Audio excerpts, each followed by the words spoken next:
et Boniforest met à nos dispositions tout service, tout facilité qui fait un système pédagogique vraiment très simple, mais up to the point, que nous apprendre beaucoup à faire.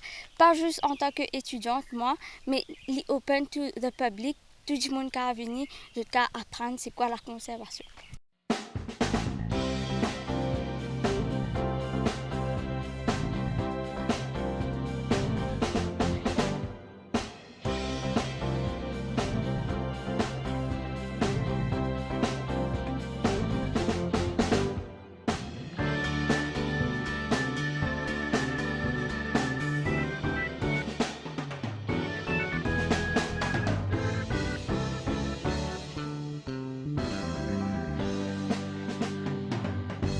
Alors, nous avons assisté à votre cours. Vous pouvez juste nous dire un petit peu quelles sont les choses que vous enseignez aux étudiants ici dans ce cours? Donc, on les a enseignés sur la restauration de la forêt. Donc, différentes approches qu'on devrait utiliser. Par exemple, si on a des espèces envahissantes, comment enlever ces espèces envahissantes-là. Plusieurs différentes méthodes qu'ils peuvent tester. Et ensuite, quand on a enlevé les espèces envahissantes, comment on peut replanter. Mais après qu'on a replanté, qu'il y a du suivi, ils peuvent faire du monitoring. Donc, voir si la plante survit. Donc, on les donne les différentes méthodes qu'ils peuvent utiliser pour comprendre tout ça et voir si l'objectif qu'ils ont fait, c'est-à-dire essayer de restaurer la forêt, est en train de marcher ou pas. Alors, il y a la théorie et la pratique. Alors, c'est un mélange que c'est bien pour tout, n'est-ce pas? Oui, bien sûr, parce que souvent, si on fait trop de théorie, on ne sait pas comment ça le fait en pratique. Et si on a trop de pratique, on ne sait pas pourquoi on le fait. Donc, il faut un bon mélange théorie-pratique pour bien comprendre comment on fait. Alors, les étudiants sont bien intéressés dans ce cours. Comment vous voyez? Est-ce qu'ils sont réguliers tous les jours, à chaque fois? Oui, je pense qu'il y a un bon enthousiasme. Ils sont là, ils participent, ils ont des questions. Donc, moi, j'ai un bon feeling qu'ils apprécient, oui. Alors, quelles sont les touches que vous apportez personnellement pour les pousser à continuer à venir ici dans les cours? Donc, j'espère que c'est ma bonne humeur, mon sourire, parce que j'essaie aussi de les rendre à l'aise. Qu'il n'y a pas, there's no dumb question, donc tout le monde peut participer, tout le monde peut poser une question, qu'on ne juge pas les autres, qu'on écoute et qu'on essaie de comprendre. Parce que pas tout le monde est au même niveau, on a un groupe plutôt mixte, donc de respecter tout le monde. Et comme je dis, essayer de les mettre en à l'aise, qu'ils sont là pour apprendre et que tout le monde en apprend ensemble.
Alors, comment vous avez connu ce cours, vous?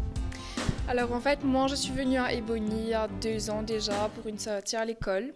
Et cette année, vu que j'ai terminé l'école, j'ai cherché des stages et j'adore la nature, donc j'ai fait des recherches. Et là, directement, j'ai pensé à Ebony, qui m'intéressait parce qu'il s'occupe de la restauration des forêts, préserver les forêts endémiques, et c'est tout ce que j'aime, donc voilà. Qu'est-ce que la préservation représente pour vous? Je trouve que la préservation des forêts mauriciennes est très importante parce que le patrimoine mauricien se détruit au fur et à mesure, les constructions augmentent et les gens ne sont pas assez conscients qu'il faut préserver les forêts endémiques de Maurice. Et là, vous avez assisté au cours de Nicolas. Qu'est-ce que vous avez appris jusqu'à maintenant? Alors, qu'est-ce que j'ai appris? Il y a beaucoup de choses à apprendre parce que le mot restauration de la forêt n'est pas si simple. Il faut suivre le cours pour comprendre. Il faut de la pratique aussi, c'est pas seulement théorique, mais de la pratique. Il y a plusieurs choses à comprendre. Donc, chacun a ses notes et voilà.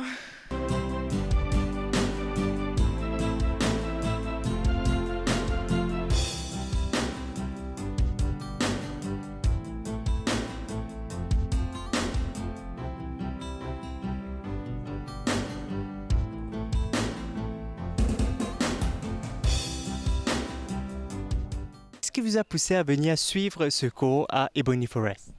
Alors il y a des choses très simples, c'est aimer la nature, puis des choses un peu plus complexes, c'est savoir comment l'aimer, comment la partager, comment faire en sorte qu'elle soit toujours là, que cette nature-là soit préservée. Avec Ebony Forest, je pense que c'est le meilleur endroit pour apprendre ça parce que on a des scientifiques, on a des biologistes, on a des amoureux de l'environnement, on a des connaisseurs de notre environnement de l'île Maurice. Et en plus de ça, ils pratiquent la nature. Ça veut dire qu'ils savent exactement ce qu'il faut faire, quoi planter, dans quel endroit, à quelle occasion. Et moi, en tant que directeur de l'école de la chasse et de la faune sauvage, j'enseigne un petit peu ce côté-là de la gestion, du management, du fait que l'être humain, il est là. Il est à Maurice, on ne peut pas le retirer et qu'il peut avoir des activités qui soient néfastes ou positives. Et à nous de faire que ces activités soient que positives. Et avec Nicolas et ses partenaires, c'est une science infuse. C'est-à-dire qu'on est là, on boit leurs paroles, tous les uns comme les autres. Ils ont des connaissances très éclectiques sur le milieu. Ils savent tous les noms scientifiques de toutes les espèces, de tous les reptiles qu'on a. C'est mon deuxième cours ici. Et je regrette qu'il n'y en ait que 12 et que je sois arrivé qu'au 9e. Il me tarde de faire le prochain parce qu'à chaque fois j'en ressors grandi, j'en ressors plein de connaissances et c'est quelque chose que je recommande vraiment à faire à tout le monde. Qu'on soit scientifique, biologique, qu'on aime juste planter un arbre chez soi, mais qu'on vienne, déjà qu'on visite Ebony Forest, ça nous apprend beaucoup de choses et qu'on donne parce que ce sont des œuvres, ils sont des artistes de l'environnement. Ils essayent de redonner à la nature ce qu'on a perdu à cause de l'être humain. Donc on essaye de mettre en éveil les gens et je crois que d'une façon pédagogique, ils ont vraiment réussi leur challenge et au niveau technique et pratique, ils sont en train de le réussir année par année et il faut vraiment le voir pour le croire et j'invite tout le monde à venir passer une heure, une après-midi ou 4-5 jours de formation ici. C'est vraiment ce qu'il faut faire et on s'en ressent véritablement grandi. Comment voyez-vous l'avenir écologique à Maurice? L'avenir écologique à Maurice, c'est une très belle question. Si les gens arrivent à se conscientiser, chacun à leur niveau, ne serait-ce que lorsqu'on s'arrête au feu rouge, de ne pas ouvrir la fenêtre et de jeter la canette de coca en plastique qui va mettre 4000 ans à se dégrader, ce sera déjà un énorme avantage. Ensuite, évidemment, il y a la conscientiser les enfants, parce que les enfants, si on n'arrive pas à conscientiser ou à sensibiliser les adultes, on peut, grâce aux enfants, que le petit baba va dire hey, « Papa, qui te peut faire? Te peut l'arc, sa canette-là, il peut mettre 4000 bananes pour dégrader. » Tu pollues l'environnement, tu pollues l'environnement. Donc je pense que la sensibilisation, c'est une des clés de l'éducation. Je pense que tout à chacun, on peut être des acteurs forts de cette écologie, de cet environnement-là. Déjà, ne pas jeter, ne pas polluer, savoir que l'environnement, il est plus facile de couper un arbre que de le planter. Il est plus facile d'arracher une branche ou de manger un fruit plutôt que d'entretenir un arbre, parce que ce n'est pas juste planter un arbre quand on plante un arbre, c'est l'entretenir derrière, c'est faire attention à ce que des espèces ou des essences, on parle d'essences en termes de fleurs ou de forêts, que ces essences-là ne reviennent pas prendre la place, parce qu'elles sont beaucoup plus colonisatrices, beaucoup plus faciles, elles grandissent très vite, un albizia met 8 mètres en un an. Donc lorsqu'on sait ça, alors qu'un ébénier de 50 ans aura une section de cette taille-là, ou guère plus. Donc il faut comprendre qu'il faut du temps pour refaire la nature, que depuis 1750, on avait 90% de forêt, et aujourd'hui on a 1,7%. Ça devrait déjà conscientiser les gens qui regardent votre émission à la MBC de dire mince, qu'est-ce que j'ai fait et qu'est-ce que je peux faire pour l'avenir. Donc c'est conscientiser, sensibiliser et emmener les gens dans des sites comme ça pour leur montrer que c'est pas perdu et qu'on a encore de l'espoir avec de l'intelligence. Notre aventure s'achève ici à Ebony Forest. Cette année-ci, des cours vous seront proposés pour la conservation de la flore et faune locale. Mais juste avant de partir, un petit gecko nous souhaite une bonne route.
La nature est éternellement jeune, belle et généreuse.